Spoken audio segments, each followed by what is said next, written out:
Perkenalkan, nama saya Anissa Fitradila Amalia dengan NIM 241101010027 dari kelas A1 PAI. Di sini saya akan memaparkan 4 materi dari mata kuliah Pendidikan Kewarganegaraan. Materi pertama yaitu tentang pengertian nasionalisme dan identitas nasional serta implementasi konsep keduanya. Materi kedua yaitu tentang faktor penghambat dan pendorong serta implementasi integrasi nasional. Materi ketiga yaitu tentang pengertian konstitusi serta implementasi konstitusi di Indonesia. Dan materi terakhir atau materi keempat yaitu tentang mengimplementasi hak dan kewajiban negara dan warga negara dalam pendidikan. Materi pertama yaitu tentang pengertian nasionalisme. Apa sih pengertian nasionalisme itu? Nasionalisme diartikan sebagai paham untuk mencintai bangsa dan negara sendiri. Nasionalisme merupakan suatu paham kebangsaan yang dikembangkan dalam rangka mempersatukan suatu elemen yang ada pada satu bangsa. Juga diartikan sebagai suatu sikap politik dan sosial dari kelompok masyarakat yang mempunyai kesamaan budaya, bahasa, wilayah, serta cita-cita dan tujuan. Selanjutnya, pengertian identitas nasional. Identitas sendiri memiliki arti sebagai ciri yang dimiliki suatu pihak yang dimaksud sebagai suatu pembeda atau pembanding dengan pihak yang lainnya. Sedangkan nasional atau nasionalisme memiliki arti suatu paham yang berpendapat bahwa kesetiaan tertinggi individu harus diserahkan kepada negara kebangsaan.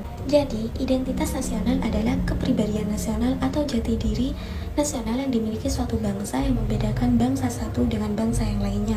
Selanjutnya, implementasi nasional dan identitas nasional dalam berbagai perspektif diantaranya adalah yang pertama yaitu pendidikan. Mengapa demikian? Karena pendidikan Pancasila dan kewarganegaraan dapat menumbuhkan rasa nasionalisme melalui pembelajaran di sekolah maupun di perguruan tinggi. Seperti menyanyikan lagu nasional, penghormatan bendera merah putih, serta penggunaan bahasa Indonesia yang baik dan benar juga dapat dilakukan. Implementasi dari kedua konsep tersebut juga dapat diwujudkan dalam kehidupan sehari-hari. Contohnya, menjaga nama baik keluarga dan bangsa, memilih produk dalam negeri, serta mendukung keadilan dan kebenaran. Yang terakhir, implementasi dari kedua konsep tersebut juga dapat diwujudkan dengan prestasi. Mengapa demikian? Nasionalisme dapat diwujudkan dengan berprestasi dalam bidang olahraga, seni, penggunaan ilmu pengetahuan, dan lain-lain. Materi kedua yaitu faktor penghambat dan pendorong serta implementasi integrasi nasional. Di sini, integrasi nasional adalah usaha dan proses mempersatukan perbedaan-perbedaan yang ada pada suatu negara sehingga terciptanya keserasian dan keselarasan secara nasional. Seperti yang kita ketahui, Indonesia merupakan bangsa yang sangat besar dari kebudayaan ataupun wilayahnya. Dalam pengertian politik, integrasi nasional ialah di mana berbagai macam kelompok sosial maupun budaya disatukan menjadi kesatuan wilayah nasional yang mengembangkan identitas nasional. Dari sisi antropologis, integrasi nasional merupakan tahapan penyesuaian diri dengan macam-macam faktor budaya dalam mencapai kesesuaian fungsi-fungsi yang terdapat dalam kehidupan masyarakat. Selanjutnya, faktor penghambat integrasi nasional diantaranya yaitu kurangnya penghargaan terhadap kemajemukan yang bersifat heterogen. Yang kedua, kurangnya toleransi antar golongan. Yang ketiga, kurangnya kesadaran dari masyarakat Indonesia terhadap ancaman dan gangguan dari luar negeri.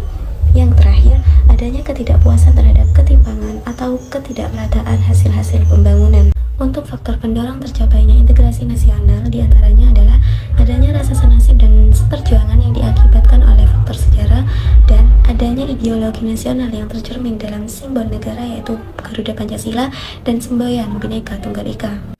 Contoh implementasi integrasi nasional diantaranya yaitu meningkatkan rasa nasionalisme dan rasa cinta tanah air. Yang kedua, menghargai dan meningkatkan rasa toleransi terhadap berbagai suku, ras, agama, dan golongan yang berbeda. Ikut serta secara aktif dalam kegiatan bermasyarakat. Dan yang terakhir, melaksanakan kewajiban di lingkungan manapun dengan sebaik mungkin. Materi ketiga yaitu pengertian konstitusi serta implementasi konstitusi di Indonesia. Konstitusi pada dasarnya memiliki pengertian yang luas, yaitu keseluruhan peraturan baik tertulis maupun tidak tertulis yang mengatur secara mengikat mengenai cara penyelenggaraan suatu pemerintahan. Istilah konstitusi pada umumnya menggambarkan keseluruhan sistem ketatanegaraan suatu negara. Sistem itu berupa kumpulan peraturan yang membentuk, mengatur, atau memenuhi negara. Peraturan perundang-undangan tersebut ada yang tertulis sebagai keputusan badan yang berwenang dan ada yang tidak tertulis yang berupa kebiasaan dalam praktik penyelenggaraan negara. Dengan demikian, pengertian konstitusi sampai dewasa ini dapat menunjukkan pada peraturan ketatanegaraan baik yang tertulis maupun tidak tertulis.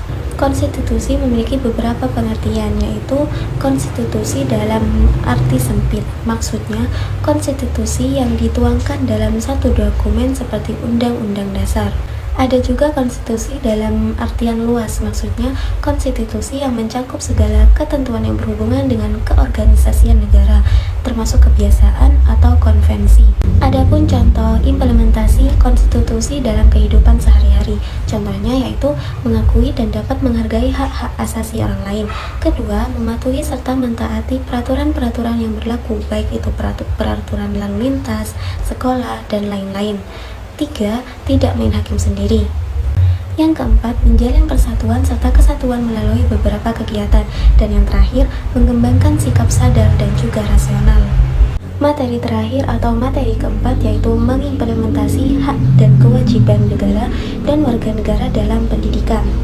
Hak negara adalah semua hal yang diperoleh seorang warga negara baik dalam kewenangan maupun kekuasaan. Hak negara merujuk pada kewenangan untuk menjalankan fungsi dan tanggung jawab dalam berbagai aspek kehidupan. Dalam konteks pendidikan, kewajiban negara meliputi penyediaan sarana dan prasarana pendidikan, pengembangan kebijakan pendidikan yang berkeadilan, serta pengawasan terhadap pelaksanaan pendidikan agar sesuai dengan standar yang telah ditetapkan. Jadi, secara ringkas, hak warga negara mencerminkan wewenang dan prerogatif yang dimiliki negara untuk menjalankan fungsinya. Sementara kewajiban negara adalah tanggung jawab untuk memenuhi kebutuhan dasar rakyat dan memastikan bahwa hak-hak mereka termasuk pendidikan dapat terpenuhi secara adil dan merata. Implementasi hak dan kewajiban negara dapat dilakukan dengan cara mengetahui dan memahami hak dan kewajiban, menjalankan kewajiban dengan sungguh-sungguh, menghormati dan memenuhi hak orang lain, menyuarakan hak dengan kesatuan. Bagaimana sih cara mengimplementasikan warga negara dalam pendidikan? Hal itu dapat dilakukan melalui 1. Pendidikan tentang hak dan kewajiban. Maksudnya, mengajarkan siswa tentang hak-hak dasar mereka sebagai warga negara, seperti hak atas pendidikan, kebebasan berbicara, dan hak atas perlindungan hukum. Yang kedua, kegiatan diskusi. Mengadakan diskusi tentang isu-isu hak asasi manusia baik secara lokal maupun global untuk meningkatkan kesadaran siswa.